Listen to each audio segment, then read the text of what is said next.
छेवीं class के मेरे विद्यार्थियों हुण आपां तुहाडी अध्याय 2 की वर्कशीट 3 पूर्ण संख्यावां तुहानूं पूरी सॉल्व करके समझा के तुहानूं भेजांगा तां जो तुसीं हुण इस वर्कशीट नूं ध्यान नाल समझ सको ते अपने आप कर सको।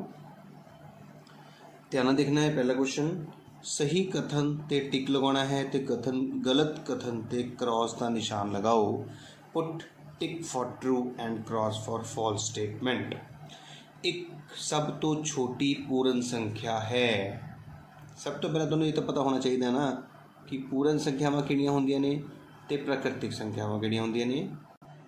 देखो बेटा, प्राकृतिक संख्यावां जिहड़ियां होंदियां ने जिसनूं असीं इंग्लिश विच नैचुरल नंबर बोलते हैं वो एक तो शुरू होंदी है बेटा।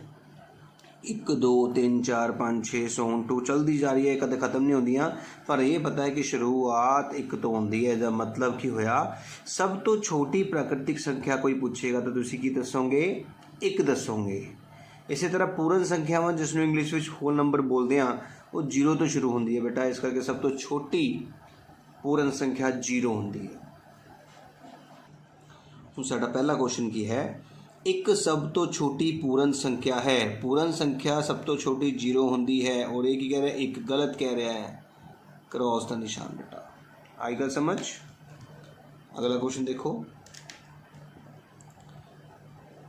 0 सब तो छोटी प्राकृतिक संख्या है। 0 is the smallest natural number. प्राकृतिक संख्या सब तो छोटी 1 होंदी है, 0 नहीं। गलत कह रहा है, क्रॉस का निशान। तीजा देखो, 50 का 75 अंक 49 है। तुम सारे पता है बेटा जी, 50 लिखिए जी आप इधर नूं, 50 तो पहला की आंदा है, 50 तो बाद आंदा है 51, 50 तो पहला आंदा है 49, ये हुंदा है 75, ये हुंदा है अगेतर। तो 50 का 75 49, 50 का 75 49, 49 इज़ द प्रीडिसेसर ऑफ 50। बिल्कुल सही कह रहा है, टिक का निशान। 530 देखो ना, तो 503 के विचकार चिन्ह देख रहे हो। ये चिन्ह का मतलब समझना है कि ये चिन्ह दे विच की हुंदा है बेटा जी, इस तरह चिन्ह हुंदा है। देखो आ मूँह खुला हुंदा है, इत्थों मूँह बंद हुंदा है। तुहाडे कोल है 530 इस पासे ते 503 इस पासे। जिस तरफ मूँह खुला हुंदा बेटा वो वड्डा होना चाहिए है, लेकिन तुहाडे कोल तो छोटा है। गलत हो गया ना। एक्चुअल च ये मूँह इधर नूं होना चाहिए सीगा, गलत कह रहा है, घाटे का निशान। 600 500 की अगेतर 599 की अगेतर है। सारे को पता है कि 599 तो बाद की आंदा है 600, तो उस तो पहला 598। 599 का अगेतर है 600, 599 की अगेतर संख्या है। बिल्कुल सही है। 600 इज़ द सक्सेसर ऑफ 599। बिल्कुल सही। इस तरह साडा पहला क्वेश्चन बेटा जी जिहड़ा है ट्रू एंड फॉल्स वाला कंप्लीट हो गया है। हुण दूजे क्वेश्चन वाल चलते हैं। संख्या रेखा की वरतों करते हुए हेठ लिखे सवालों को हल करना है। ध्यान देखियो, solve the following sum using number line. 3 जमा 4। तुसी सब तो पहले देखो नंबर लाइन बनी बनाई पई है तुहाडे कोल। तुसी सब तो पहले 3 ते खड़े हो जाना। देखो आ रहा तुहाडा 3, आपां इस 3 ते खड़े हो गए हैं। ठीक है जी बेटा। हुण इस 3 तो असीं जाना किधर नूं आ। देखो जे प्लस का निशान है तो इत्थे प्लस हुंदा बेटा। प्लस का निशान लिए तुसीं इधर जाना है, तो माइनस का निशान लिए तुसीं पिछे नूं जाना है। हुण प्लस का निशान तो 4 अगे लिखा 4, पर 4 कदम अगे तुरने हैं। देखो ध्यान नाल, ये 1 कदम 2 कदम 3 कदम 4 कदम। तो आंसर कितना आया है 7। इसका मतलब इसका आंसर कितना आएगा, बराबर 7 आ गया। आया समझ सारिਆਂ ਨੂੰ। इस तरह आप अगला सवाल देखते हैं। सब तो पहले असीं 7 ते खड़े होना जी। आ 7 ते, और देखो ये असीं 7 ते खड़े हो गए हैं। हुण अगले साइन देखो माइनस का है, तो माइनस के निशान लिए इसनूं पिछे जाना पैंदा है। किन्ने कदम? 5 कदम। 1 कदम 2 कदम 3 कदम 4 कदम ते 5 कदम असीं पहुँच गए हैं। साडा आंसर कितना आ गया है 2। उम्मीद है समझ आई होएगी। तीजा क्वेश्चन देखो, तीजे दे विच बेटा जोड़ ते घटाओ नहीं है, गुना है।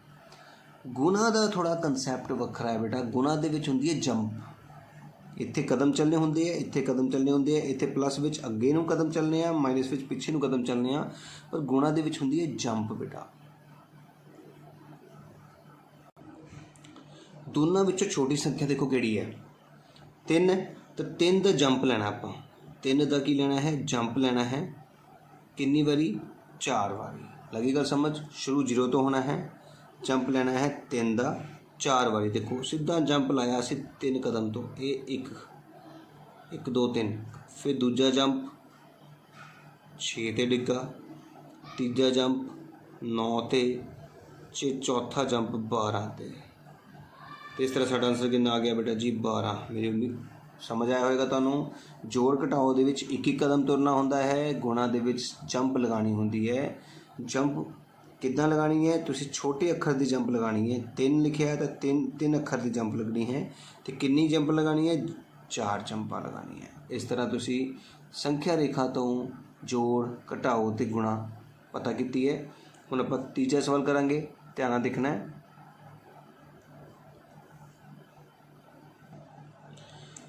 ढुकवें क्रम नाल जोड़ पता करो। Find the sum by suitable rearrangement. ढुकवां क्रम की होंदा है? कई बच्चे सीधा ही जोड़ कर देंगे बेटा। ढुकवां क्रम होंदा है एक। ढुकवां क्रम किद्दां देखना है? अखीरला अखर देखो की है 4 फिर 7 ते 3। इत्थे रफ कम च लिखो 4 7 ते 3। हुण दसो 4 7 और 3 दे विचों किन्हां दो दा जोड़ 10 आ रहा है? वो तुसीं देखना है बस। साडे कोल 7 ते 3 का जोड़ 10 आ रहा है, इस करके असीं पहलां 7 ते 3 वाली रकम नूं जोड़ांगे तो 234 नूं सेम लिखांगे। तो असीं हुण 197 दे विच 103 जोड़ांगे। 7 ते 3 10 0 पर 1 9 ते 1 10 0 पर 1 1 2 3 कितना आ गया बेटा जी 300। आई गल समझ। तो हुण आपां 300 दे विच 234 जोड़ांगे। देखो 300 दे विच 234 जोड़न लगाया 4 सेम आ गया 3 सेम आ गया तो 5 534 तुहाडा आंसर आ गया। इनू कहने बेटा ढुकवां क्रम कि कोई भी अखर सीधा ही नहीं जोड़ते हैं। पहला उहदा एक पैटर्न होंदा है कि 2 अखर वही जोड़े जाण जिन्हां दे अखीरले अखरां दा जोड़ 10 बन रहा है। इस तरह अगला सवाल चकते हैं। अगले सवाल दे विच हैगा 2 8 ते 13। हुण तुसीं सोचो 2 8 ते 13 दे विचों किन्हां दा जोड़ 10 बन रहा है? सारिआं नूं पता है 2 ते 8 का जोड़, इस करके असीं 2 ते इहनूं जोड़ांगे मतलब 998 दे विच 2 जोड़ांगे। 8 ते 2 10 9 ते 1 10 9 ते 1 10। ये आ गया साडे कोल 1000 जमा 13। हुण आपां 1000 दे विच 13 जोड़ांगे।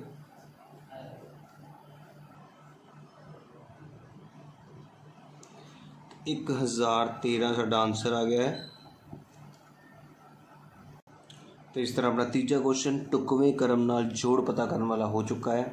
हुण आपां चौथा क्वेश्चन करांगे ढुकवें क्रम नाल गुणनफल। बेटा हुण गुणनफल भी ढुकवें क्रम नाल करना है, सीधा ही नहीं गुणा कर देनी। इत्थे भी वही चीज़ है बेटा, ध्यान नाल देखो। सब तो पहला अखीरला अखर देखो 4 6 ते 5। साडे कोल रकम है 4 6 ते 5। किन्हां नूं गुणा करके 10 गुणा करनी ना। हुण 10 आ रहा 20 आ रहा 30 आ रहा 40 आ रहा 50। पहले अखीर च 0 आना जरूरी है, लेकिन इत्थे असीं देखिए तो 5 ते 6 नूं गुणा करके 30 आता है तो 5 ते 4 नूं गुणा करके 20 आता है। मतलब साडे कोल 2 ऑप्शन हो गए। एक असीं 5 नाल 4 नूं भी गुणा कर सकते हैं, एक असीं 5 नाल 6 नूं भी गुणा कर सकते हैं। फिर असीं अपने क्वेश्चन पर चलते हैं।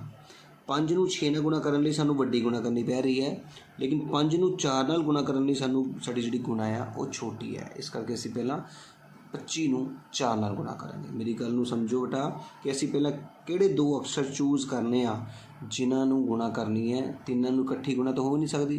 पहलां असीं 2 अक्षर चूज़ करने जिन्हां दी गुणा पहलां करनी हुंदी है। वो किवें करनी हुंदियां ने कि वो छोटे अक्षर होण ते नाल ही नाल उन्हां दा गुणा करन तो बाद अखीरला अक्षर 0 आवे। तो सब तो पहला असीं 25 नूं 4 नाल गुणा करांगे। देखो 25 नूं असीं 4 नाल गुणा कीती 5 चौका 20 0 पर 2 4 दूनी 8 ते 2 10 कितना आ गया बेटा जी 100। सब तो पहला वो रकम लिखनी है जिहड़ी आपां गुणा नहीं की, फिर जो गुणा करके आंसर आया वो लिख देना है। आ गया 100। हुण 100 नाल गुणा करना बहुत सौखा है। किवें? असीं 100 दे विच 2 जीरो है ना, तो इस रकम के अगे 2 जीरोआं लगा देनी है, गुणा करन दी लोड़ ही नहीं। देखो कितने सौखे ढंग नाल असीं कर लिया ना। ढुकवां क्रम इसे नूं कहंदे आ बेटा। ਉਂਝ ਤੁਸੀਂ ਪਹਿਲਾਂ 166 ਨੂੰ 25 ਨਾਲ ਗੁਣਾ ਕਰਦੇ, ਫਿਰ 4 ਨਾਲ ਕਰਦੇ। ਇਹ ਦੇਖੋ ਬਹੁਤ ਸੌਖਾ ਹੈ। ਇਸੇ ਤਰ੍ਹਾਂ ਇਹਦਾ ਸੈਕਿੰਡ ਪਾਰਟ ਦੇਖੋ, ਸਾਡੇ ਕੋਲ 8 9 ਤੇ 5। ਹੁਣ ਤੁਸੀਂ ਸੋਚੋ ਜਰਾ, 8 9 5 ਦੇ ਵਿੱਚ ਕਿਹਨੂੰ ਗੁਣਾ ਕਰੀਏ ਕਿ ਅਖੀਰ 'ਚ 0 ਆਵੇ। 8 5 40, 8 ਤੇ 5 ਵਾਲੀ ਰਕਮ ਨੂੰ, ਮਤਲਬ 8 ਤੇ 5 ਵਾਲੀ ਰਕਮ ਨੂੰ।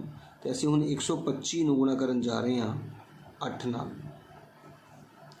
ਜਦੋਂ ਅਸੀਂ 125 ਨੂੰ 8 ਨਾਲ ਗੁਣਾ ਕੀਤਾ ਤਾਂ ਸਾਡੇ ਕੋਲ ਕੀ ਆਇਆ ਦੇਖੋ, 8 5 40, 0 ਉੱਪਰ 4, 8 दूनी 16 ਤੇ 4 20, 0 ਉੱਪਰ 2, 8 1 8 ਤੇ 2 10। ਇਹਦਾ ਮਤਲਬ ਅਸੀਂ ਸਭ ਤੋਂ ਪਹਿਲਾਂ ਉਹ ਰਕਮ ਲਿਖਾਂਗੇ ਜਿਹਦੀ ਗੁਣਾ ਨਹੀਂ ਹੋਈ, ਗੁਣਾ ਜੋ ਗੁਣਾ ਕਰਕੇ ਆਇਆ। ਜਿਵੇਂ ਕਿ ਤੁਹਾਨੂੰ ਦੱਸਿਆ ਗਿਆ ਹੈ ਕਿ ਕਦੇ ਵੀ 100 ਨਾਲ ਗੁਣਾ ਕਰਨੀ ਹੋਵੇ ਚਾਹੇ 1000 ਨਾਲ ਕਰਨੀ ਹੋਵੇ, ਤੁਸੀਂ ਉਸ ਰਕਮ ਦੇ ਅੱਗੇ ਉਨੇ 0 ਲਗਾ ਦਿਓ ਜਿੰਨੇ 0 ਲੱਗੇ ਨੇ। ਅਤੇ ਇਹ ਦੇਖੋ ਕਿੰਨਾ ਹੀ ਸੌਖੇ ਢੰਗ ਨਾਲ ਅਸੀਂ ਗੁਣਾ ਵੀ ਕੀਤੀ। ਇਸ ਤਰ੍ਹਾਂ ਅਸੀਂ ਟੁਕਵੇਂ ਕਰਨ ਨਾਲ ਜੋੜ ਕੱਢਣਾ ਵੀ ਸਿੱਖਿਆ ਅਤੇ ਟੁਕਵੇਂ ਕਰਨ ਨਾਲ ਗੁਣਾ ਵੀ ਕਰਨੀ ਸਿੱਖ ਲਈ ਹੈ। ਹੁਣ ਅਗਲਾ ਕੁਐਸਚਨ ਕਰਾਂਗੇ। 5ਵੇਂ ਕੁਐਸਚਨ 'ਚ ਕਹਿੰਦਾ ਟੁਕਵੇਂ ਗੁਣ ਵਰਤਦੇ ਹੋਏ ਗੁਣਨਫਲ ਪਤਾ ਕਰੋ। ਫਾਈਂਡ ਦਾ ਪ੍ਰੋਡਕਟ ਬਾਈ ਯੂਜ਼ਿੰਗ ਸੁਟੇਬਲ ਪ੍ਰੋਪਰਟੀਜ਼। ਹੁਣ ਟੁਕਵਾਂ ਗੁਣ ਪਤਾ ਕਰਨਾ ਹੈ, ਇਸ ਕਰਕੇ ਗੁਣ ਦੱਸ ਰਹੇ ਹਾਂ, ਅਦਰਵਾਈਜ਼ ਸਿੱਧੀ ਗੁਣਾ ਕਰਕੇ ਵੀ ਤੁਸੀਂ ਆਨਸਰ ਪਤਾ ਕਰ ਸਕਦੇ ਹੋ। ਇਹਦੇ ਵਿੱਚ ਕੀ ਕਰਨਾ ਹੈ, 168 ਨੂੰ ਇੱਥੇ ਰੱਖ ਦੇਣਾ। ਦੇਖੋ 168 ਗੁਣਾ 1005 ਨੂੰ ਅਸੀਂ ਤੋੜਨਾ ਹੈ ਬੇਟਾ। 1000 ਵੱਖਰਾ ਕਰ ਦੇਣਾ, 5 ਰੁਪਏ ਵੱਖਰੇ ਕਰ ਦੇਣਾ। ਆਈ ਗੱਲ ਸਮਝ। ਹੁਣ 168 ਗੁਣਾ ਆਏਗਾ 1000। ਪਹਿਲਾਂ ਇਹਦੇ ਨਾਲ ਗੁਣਾ ਹੋਇਆ, ਫਿਰ ਪਲੱਸ ਦਾ ਨਿਸ਼ਾਨ, ਫਿਰ 168 ਗੁਣਾ 5। ਹੁਣ 168 ਨੂੰ 1000 ਕਰਨਾ ਗੁਣਾ ਕਰਨਾ ਤਾਂ ਕਿੰਨਾ ਸੌਖਾ, ਤੁਹਾਨੂੰ ਦੱਸਿਆ ਕਿ ਸਿਰਫ ਗੁਣਾ ਕਰਨ ਦੇ ਵਿੱਚ 0 ਲੱਗਦੇ ਨੇ। ਪਰ 168 ਨੂੰ 5 ਨਾਲ ਤਾਂ ਗੁਣਾ ਕਰਨੀ ਪਏਗੀ ਨਾ। ਅਤੇ 168 ਨੂੰ ਅਸੀਂ 5 ਨਾਲ ਗੁਣਾ ਕਰਤੀ, 8 5 40, 0 ਉੱਪਰ 4, 6 5 30 ਤੇ 4 34, 4 ਉੱਪਰ 3, 5 ਤੇ 3 8, ਕਿੰਨਾ ਆ ਗਿਆ 840। ਇਹਦਾ ਮਤਲਬ ਸਾਡੇ ਕੋਲ ਆਨਸਰ ਕੀ ਆਉਣ ਵਾਲਾ ਹੈ, 1680000 ਦੇ ਵਿੱਚ ਅਸੀਂ 8 ਚੋਂ 40 ਜੋੜਨੇ ਆ, ਅਤੇ 0 ਦਾ 0, 4 ਦਾ 4, 8 ਦਾ 8, 8 ਦਾ 8, 6 1। ਸਾਡਾ ਆਨਸਰ ਆ ਗਿਆ 16880। ਅਤੇ ਸਾਡੀ ਗੁਣਾ ਥੋੜ੍ਹੀ ਸੌਖੀ ਹੋ ਗਈ। ਧਿਆਨ ਨਾਲ ਸਮਝੋ, ਅਸੀਂ ਇੱਕ ਰਕਮ ਨੂੰ ਤੋੜਨਾ ਹੁੰਦਾ ਜਿਹੜੀ ਸੌਖੀ ਟੁੱਟੇ। ਠੀਕ ਹੈ, 10 ਜਮਾ 100 ਜਮਾ 1000 ਜਮਾ, ਇਸ ਤਰ੍ਹਾਂ ਅਸੀਂ ਤੋੜਨਾ ਹੁੰਦਾ। ਜਿਵੇਂ ਕਿ ਇੱਧਰ ਦੇਖੋ, ਇੱਥੇ 35 ਨੂੰ ਨਹੀਂ ਤੋੜਨਾ, 12 ਨੂੰ ਤੋੜਨਾ, ਜਿਹੜੀ 10 ਜਮਾ ਟੁੱਟੇ। 10 ਜਮਾ 2, ਇੱਥੇ 1000 ਜਮਾ 5 ਤੋੜਿਆ ਸੀ ਨਾ। ਹੁਣ 35 ਜਾਊਗਾ 10 ਦੇ ਕੋਲ, ਅਤੇ 35 ਗੁਣਾ 10 ਹੋ ਜਾਏਗਾ। ਫਿਰ 35 ਜਾਊਗਾ 2 ਦੇ ਕੋਲ, ਤਾਂ 35 ਗੁਣਾ 2 ਆ ਗਿਆ। 35 ਨੂੰ 10 ਨਾਲ ਗੁਣਾ ਕਰਨਾ, ਮੈਂ ਤੁਹਾਨੂੰ ਦੱਸਿਆ 35 ਲਿਖ ਕੇ ਇੱਕ 0 ਲਗਾ ਦਿਓ ਕਿਉਂਕਿ ਇੱਕੋ 0 ਆ। 35 ਨੂੰ 2 ਨਾਲ ਗੁਣਾ ਕਰਕੇ ਦੇਖ ਲੈਂਦੇ ਆਪਾਂ। ਚਲੋ 35 ਨੂੰ 2 ਨਾਲ ਗੁਣਾ ਕੀਤਾ, ਸਾਡੇ ਕੋਲ ਆ ਗਿਆ 70। ਹੁਣ ਅਸੀਂ ਕੀ ਕਰਨਾ ਹੈ, 350 ਦੇ ਵਿੱਚ 70 ਜੋੜ ਕੇ ਦੇਖਣੇ ਆ, ਤਾਂ ਕਿੰਨਾ ਆਨਸਰ ਆ ਗਿਆ ਤੁਹਾਡੇ ਕੋਲ 420 ਆਨਸਰ ਆ ਗਿਆ। ਇਸ ਤਰ੍ਹਾਂ ਸਾਡਾ 5ਵਾਂ ਸਵਾਲ ਜਿਹੜਾ ਉਹ ਵੀ ਕੰਪਲੀਟ ਹੋ ਚੁੱਕਾ ਹੈ। 6ਵੇਂ ਸਵਾਲ ਵੱਲ ਚੱਲਦੇ ਹਾਂ। 6ਵਾਂ ਸਵਾਲ ਆ ਗਿਆ ਜੀ, ਮੈਚ ਦੀ ਕਾਲਮ ਹੇਠ ਲਿਖਿਆ ਨੂੰ ਮਿਲਾਓ। 425 ਗੁਣਾ 136 ਨੂੰ, ਦੇਖੋ 136 ਨੂੰ ਤੋੜਿਆ ਨਾ, 100 ਜਮਾ 30 ਜਮਾ 6। ਇਹਦਾ ਮਤਲਬ ਇਹ ਕਿਹੜਾ ਗੁਣ ਵਰਤ ਰਹੇ ਹਾਂ ਆਪਾਂ, ਦੇਖੋ ਇਸ ਗੁਣ ਨੂੰ ਅਸੀਂ ਕੀ ਕਹਿ ਦਿੰਦੇ ਹਾਂ, ਇਸ ਗੁਣ ਨੂੰ ਅਸੀਂ ਕਹਿੰਦੇ ਹਾਂ ਡਿਸਟਰੀਬਿਊਟਿਵ ਆਫ ਮਲਟੀਪਲੀਕੇਸ਼ਨ ਓਵਰ ਐਡੀਸ਼ਨ, ਜੋੜ ਉੱਤੇ ਗੁਣਨ ਦਾ ਵਿਤਰਨ। ਇੱਥੇ ਦੇਖੋ 2 ਹੈ, ਫਿਰ 49 ਹੈ, ਫਿਰ 50 ਹੈ। ਇੱਥੇ 2 ਹੈ, 50 ਹੈ, ਫਿਰ 49 ਹੈ। ਠੀਕ ਹੈ ਨਾ। ਇਹਦਾ ਮਤਲਬ ਕੀ ਹੋਇਆ, ਕਰਮ ਵਟਾਂਦਰਾ। ਕਰਮ ਵਟਣ ਗਿਆ ਨਾ, ਪਹਿਲਾਂ ਦੂਜੇ ਨੰਬਰ 'ਤੇ ਸੀਗਾ, ਹੁਣ ਤੀਜੇ ਨੰਬਰ 'ਤੇ ਹੋ ਗਿਆ। ਨੰਬਰ ਉਹੀ ਨੇ, ਕਰਮ ਵਟਾਂਦਰਾ, ਪਰ ਇਹ ਗੁਣਾ ਦੇ ਵਿੱਚ ਹੈ। ਗੁਣਨਫਲ ਲਈ ਕਰਮ ਵਟਾਂਦਰਾ ਦੇਖੋ, ਅਤੇ ਆਹ ਹੈ ਜੋੜਫਲ ਲਈ ਕਰਮ ਵਟਾਂਦਰਾ। ਅਤੇ ਇਸ ਤਰ੍ਹਾਂ ਅਸੀਂ 6ਵੇਂ ਕੁਐਸਚਨ ਦੇ ਮਿਲਾਨ ਕਰੋ ਵੀ ਕੰਪਲੀਟ ਕਰ ਲੈਣੇ। 7ਵੇਂ ਕੁਐਸਚਨ ਵੱਲ ਚੱਲਦੇ ਹਾਂ। 7ਵਾਂ ਕੁਐਸਚਨ ਦੇਖੋ ਬੇਟਾ, ਕਹਿੰਦਾ ਹੈ ਇੱਕ ਸਕੂਲ ਦੀ ਕੰਟੀਨ ਹਰ ਰੋਜ਼ ਦੁਪਹਿਰ ਦੇ ਖਾਣੇ ਲਈ 20 ਰੁਪਏ ਅਤੇ ਦੁੱਧ ਲਈ 4 ਰੁਪਏ ਲੈਂਦੀ ਹੈ। ਧਿਆਨ ਨਾਲ ਸੁਣਨਾ ਹੈ, ਤੁਸੀਂ ਹਰ ਰੋਜ਼ ਖਾਣਾ ਖਾ ਰਹੇ ਹੋ, ਹਰ ਰੋਜ਼ ਦੁੱਧ ਲੈ ਰਹੇ ਹੋ। 20 ਰੁਪਏ ਖਾਣੇ ਲਈ ਅਤੇ 4 ਰੁਪਏ ਦੁੱਧ ਲਈ ਤੁਸੀਂ ਦਿੰਦੇ ਹੋ। ਤੁਸੀਂ 5 ਦਿਨ ਤੱਕ ਕਿੰਨਾ ਖਰਚ ਕਰੋਗੇ। The school canteen charges for ₹20 for lunch and ₹4 for milk for each day. How much will you spend in 5 days? ਹੁਣ ਤੁਸੀਂ ਧਿਆਨ ਨਾਲ ਸੋਚੋ, ਮੰਨ ਲਓ ਅੱਜ ਪਹਿਲਾ ਦਿਨ ਹੈ, ਤੁਸੀਂ ਇੱਕ ਖਾਣਾ ਖਾਧਾ ਅਤੇ 20 ਰੁਪਏ, तो दुध पीता 4 रुपये तुसी उस दुकानदार नूं कंटीन नूं दे दिता है। देखो मैं की लिखिਆ दोपहर के खाने का खर्च किया गया ₹20, दुध के खर्च किया गया ₹4, तो एक दिन का खर्च अज कितना खर्च होया, एक 20 रुपये दिते ने, एक 4 रुपये दिते ने, जोड़ के आ गए 24 रुपये। तो अज असी एक दिन 24 रुपये खर्चांगे तो 5 दिनों में कितना खर्चा होएगा, तो 5 दिन का खर्चा होएगा 24 नूं 5 नाल गुणा करके। तो 24 नूं जो 5 नाल गुणा किया गया तो साडा आ गया खर्चा 120 रुपये। इस तरह इंग्लिश मीडियम वाले बच्चे लिखणगे school canteen charges for food, food लई 20 रुपये, मिल्क लई 4 rupees, total charges for 1 day आ गया जी 24 रुपीज़, तो 5 डेज़ आ गया 120 रुपीज़। इस तरह 7वां क्वेश्चन कंप्लीट हो गया। 8वां क्वेश्चन देखो, किसी टैक्सी ड्राइवर ने अपनी गड्डी की पेट्रोल टंकी में सोमवार नूं, देखो सोमवार नूं पेट्रोल भराया 40 लीटर, अगले दिन मतलब मंगलवार नूं पेट्रोल पवाया 100 लीटर, तो जेकर पेट्रोल का मुल 50 रुपये प्रति लीटर होवे तो कुल कितना खर्चा होगा। की करोगे, सब तो पहले तुसीं ये देखोगे तुसीं टोटल पेट्रोल पवाया कितना। सोमवार नूं 40 लीटर पवाया, मंगलवार नूं 100 लीटर, जोड़ के देखा तो तुसीं टोटल 140 लीटर पेट्रोल पा चुके हो।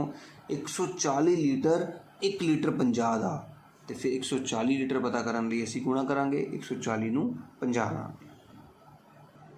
देखो बेटा सोमवार नूं पेट्रोल भरवाया 40 लीटर, ठीक है ना, मंगलवार नूं पेट्रोल पवाया 100 लीटर, कुल पेट्रोल कितना हो गया 100 + 40 140 लीटर। तो हुण खर्चा कितना होएगा, जे 140 लीटर पेट्रोल पवाया 50 रुपये प्रति लीटर मिल रहा है, तो 140 नूं 50 नाल गुणा करांगे, तो गुणा करके सानूं 7000 रुपये का खर्चा होया है। इस तरह साडा क्वेश्चन कंप्लीट हो गया। हुण इंग्लिश वाले बच्चे देखो किवें लिखणगे, लो बेटा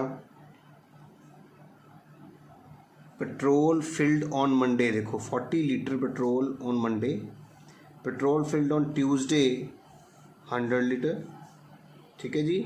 टोटल पेट्रोल हो गया 100 + 40 140 लीटर, तो टोटल स्पेंड ऑन पेट्रोल कितना आ गया, क्योंकि 50 रुपीज़ पर लीटर सानू पेट्रोल मिल रहा सीगा, इस करके 50 को 140 नाल मल्टीप्लाई किया तो साडा खर्चा हो गया ₹7000। इस तरह तुसीं अपना 8वां क्वेश्चन कंप्लीट करना है। हुण 9वें क्वेश्चन में चलते हैं। 9वें क्वेश्चन देखो कि दिते नमूने का अध्ययन करके आंसर देना बेटा। Study the complete the pattern. 1 × 8 + 1 9 लिखा है, फिर 1 तो बाद 1 2 12 × 8 + 2 लिखा है जी 98, फिर 1 2 तो बाद 3 आ गया, मतलब देखो इत्थे 1 फिर 1 2 1 2 3 1 2 3 4 1 2 3 4 5, तो फिर इत्थे की आएगा 1 2 3 4 5 6, ठीक है ना। इधर तो 8 ही है, पक्का ही है 8 ही आ रहा है, 8 ही लिख देना है। इत्थे 1 2 3 4 5, इत्थे की आ जाएगा 6। हुण इत्थे 6 तक आ चुका, हुण की आएगा 1 2 3 4 5 6 7, इधर 8 तो इधर 7। समझ लग रही है गल, देखो ध्यान नाल, इत्थे 1 सीगा, इत्थे 1 2, फिर 1 2 3, फिर 1 2 3 4, फिर 5 तक की गिनती, फिर 6 की, फिर 7 की, इत्थे 8 पक्का ही 8 है, इत्थे 1 2 3 4 5 6 7। हुण इधर आ जाओ, पहला 9 सी, फिर 9 8, फिर 9 8 7 घटदी पई ना, 9 8 7 6, फिर 5, हुण क्या होगा 9 8 7 6 5 4, फिर 9 8 7 6 5 4 3। इस तरह असी अपने पैटर्न नूं कंप्लीट कर लिया। अगला क्वेश्चन देखो 10वां, वितरण गुण की वरतों करनी है। वही वाला गुण आ गया बेटा, वितरण गुण किवें, असी 728 नूं सेम रखते हुए इनू 100 + 1 लिखांगे, तो 728 पहला जाएगा 100 कोल गुणा होने लई, फिर जमा 728 जाएगा 1 कोल गुणा होने लई। 100 नाल गुणा करना कितना सौखा है, तुहानूं दस्सिया होया कि 2 जीरो लगदियां ने, तो 728 नूं 1 नाल किता 728 ही आ जाता है। हुण आपां जोड़ करनी है, 728 0 0 दे विच 728 दी 8 सेम आ गया, 2 सेम आ गया, 8 7 15, 5 उपर 1 3 ते 7 73 528 साडा की आ गया है आंसर बेटा जी। उम्मीद है समझ आया होगा। इसी तरह देखो इनू तोड़न लगे हैं, 42 7 5 बाद 125 नूं 100 जमा 20 जमा 5, पहला 4275 100 नाल गुणा होएगा, प्लस फिर 4275 20 नाल गुणा होएगा प्लस फिर 4275 5 नाल गुणा होएगा। 100 नाल गुणा करना तो बहुत ही सौखा है। 4275 0 0 20 नाल गुणा करने लिए पहले 2 नाल गुणा करनी है तो फिर 0 लगाना है। देखो 2 नाल गुणा करो इनू 4275 2 नाल गुणा करन लगे आप ध्यान नाल देखियो 4275 2 नाल गुणा करिए 5 दूनी 10 उपर 1 7 दूनी 14 ते 15 5 उपर 1 2 दूनी 4 ते 5 4 दूनी 8 कितना आ गया 8 5 5 0 तो आह वाली 0 नाल ला देनी क्योंकि असीं 2 नाल गुणा की सी 20 नाल नहीं की सी जमा। हुण 4275 5 नाल गुणा करनी है बेटा जी तो 4275 हुण 5 नाल गुणा करिए 5 5 25 5 उपर 2 7 5 35 ते 2 37 5 10 ते 3 13 5 चौके 20 ते 21 375 तो 5 34 375 साडा की आ गया है आंसर आ गया। ये हैगा साडा वितरण गुण जिस तरह ही असीं सवाल नूं कंप्लीट कर लिया। हम 11वां क्वेश्चन देखो दो अजिहियां संख्यावां लिखो जिन्होंने एक वर्ग के रूप में दर्शाया जा सकता है जिमें 4 नूं आपां 4 डब्बिਆਂ नाल दर्शाते तो वर्ग बनता है ना तो इस तरह असीं लिख सकते हैं 9 क्योंकि 9 नूं भी असीं वर्ग नाल दर्शा सकते हैं। देखो ठीक है ना इस तरह असीं लिख सकते हैं 16 जिसनों भी असीं वर्ग नाल दर्शा सकते हैं।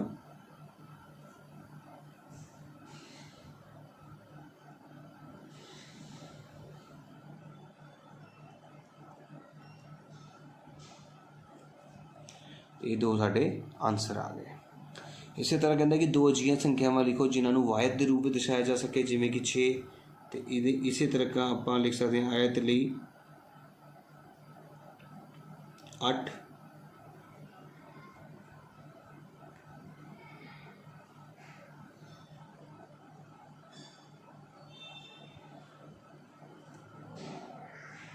10